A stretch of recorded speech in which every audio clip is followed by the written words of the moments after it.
এখন করব 0 to 60 and 0 to 80 speed test, কতটা দ্রুততম সময়ে উঠে এটা। পাশাপাশি এবিএস ব্রেকিং সিস্টেম ক্যাপাসিটিটাও একটু ট্রাই করব।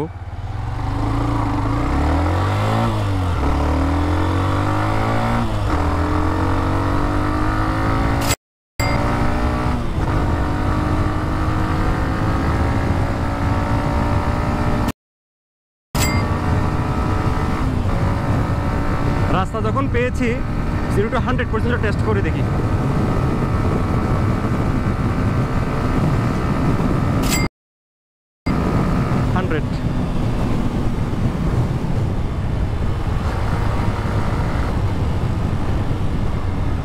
ABS, wow wow wow wow, যথেষ্ট ভালো ফিডব্যাক। আপনারা দেখেছেন, আমি এখানে বাড়িয়ে কিছু বলছি না, তার ABS কোয়ালিটি যথেষ্ট ভালো।